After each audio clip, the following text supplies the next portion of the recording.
시청자 여러분 안녕하십니까? 경북 동해안 지역은 오늘 하루 종일 쌀쌀했고 내일은 기온이 더 떨어져 춥겠습니다.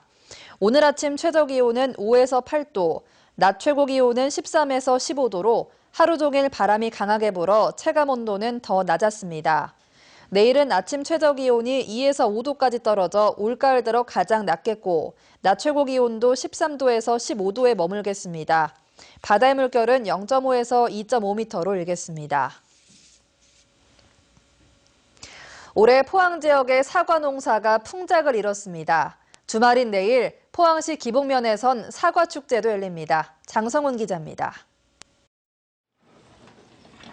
사과 수확을 막 시작한 포항시 기북면의 한 과수원입니다. 빨갛게 익은 사과가 주렁주렁 매달렸습니다. 빛깔이 곱고 큼지막한 것을 골라 따내느라 농민들의 손길이 분주합니다. 올해는 태풍 피해가 거의 없었고 비도 많이 내리지 않아 사과 농사에는 안성맞춤이었습니다.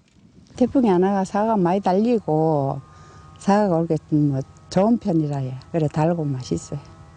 실제 올해 사과 수확량은 전국적으로 5% 이상 늘어날 것으로 예상됩니다. 하지만 경기 침체에 따른 소비 부진과 수입 과일이 늘면서 사과 가격은 떨어졌습니다.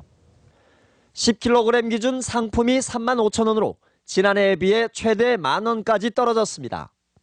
농민들은 그래도 풍년 농사의 기쁨을 나누기 위해 포항에선 처음으로 사과 축제를 열기로 했습니다. 주말인 내일 기북면 장터에서 사과 무료 시식과 체험 행사, 할인 판매 등 다양한 즐길거리를 마련했습니다. 그 사과 시식, 그다음 사과를 가공했는 즙, 그 시음회도 합니다. 하여튼 하루 종일 먹을 수 있도록 저희 푸짐하게 준비해놨고요. 사과 판매도 시중보다 많이 저렴하게 팔고 있습니다. 뛰어난 맛과 품질에 비해 유명세는 덜했던 포항 사과가 기북 사과 축제를 계기로 전국적으로 인지도를 높여갈 수 있을지 주목됩니다. MBC 뉴스 장성훈입니다. 이희진 영덕군수는 원전 반대단체의 주민투표 지원 요구에 대해 불가 입장을 공식적으로 표명했습니다. 이 군수는 2010년 12월 원전 유치 과정에서 민주적 의견 수렴 절차가 부족해 주민투표를 실시해야 한다는 주장에는 일리가 있다면서도 정부가 국가 사무를 투표로 결정할 수 없다는 일관된 입장을 유지하고 있어 단체장으로서 법을 따를 수밖에 없다고 밝혔습니다. 다만 강석호 국회의원과 경상북도를 통해 주민투표를 위한 법 개정과 특별법 제정을 요구하고 있고 영덕군 발전소통위원회 등을 통해 주민 의견 수렴과 갈등 해소에 적극 나서겠다고 밝혔습니다. 동해상의 높은 파도로 울릉도를 오가는 여객선의 운항이 4일째 중단됐습니다. 이 때문에 울릉도를 찾은 관광객 1,000여 명이 육지로 나오지 못하고 있고 울릉도에 들어가려는 주민 500여 명도 발이 묶였습니다. 특히 지난 26일 울릉 군민의 날 행사에 참석한 포항시와 경주시, 경기도 구리시 공무원 50여 명도 움직이지 못하고 있습니다. 여객선사는 오늘 밤늦게 풍랑주의보가 해제되면 내일부터 여객선 운항을 재개할 계획입니다. 주황산 청송군 지역에 연간 120만 명이 다녀가는 데 비해 영덕에는 탐방로가 없어 등산객들이 찾아오지 못하고 있습니다. 국립공원관리공단에 따르면 단풍이 절정인 지난 주말과 휴일 이틀 동안 주황산에는 청송군 인구 2만 6천 명보다 2.5배 많은 6만 2천여 명이 몰렸습니다. 연간으로는 120만 명인데 국립공원 하나가 청송군 경제에 큰 공헌을 하고 있는 데 반해 영덕에는 공원관리공단 영덕분소가 신설된 지 4년이 넘도록 예산 4억 원으로 11km 탐방로를 내는 데 그쳤고 이마저도 편의시설이 없어 개방을 하지 못하고 있습니다. 경상북도는 7월 1일 기준 개별 공시지가를 오늘 결정 공시했습니다. 이번에 결정 공시된 토지는 지난 1월에서 6월까지 분할이나 합병, 지목 변경을 한 토지로 47,700여 필지입니다.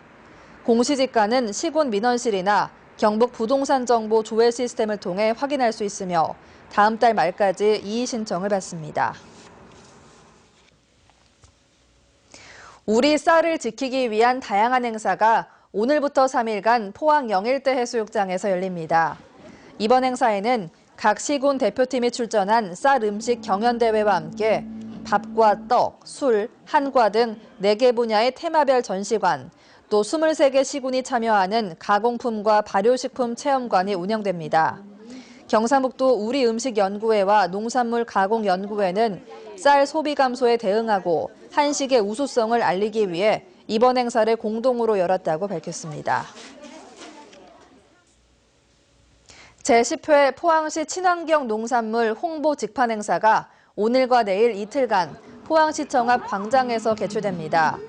이번 행사에는 품평회에서 입상한 우수 농산물을 전시하고 시중보다 20% 정도 싸게 농산물을 판매합니다.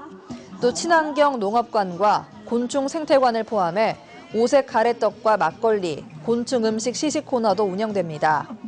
한편 지난해 말 기준 포항시 내 친환경 농산물 인증 농가 수는 1,639농가이고 무농약 인증 면적은 467헥타르로 도내 2위를 기록하고 있습니다. 자유총연맹 포항시지회는 오늘 수도산 위령탑에서 자유수호 희생자 합동위령제를 올렸습니다. 유족과 기관 단체장, 학생 등이 참석한 가운데 열린 이번 기념식은 희생자에 대한 묵념에 이어 추념사와 헌화, 조총순으로 진행됐습니다. 덕수동 위령탑에는 6.25 전쟁 등으로 공산주의자에 의해 목숨을 잃은 희생자 130일을 모시고 있습니다. 이상으로 포항 MBC 이브닝 뉴스를 마칩니다. 고맙습니다.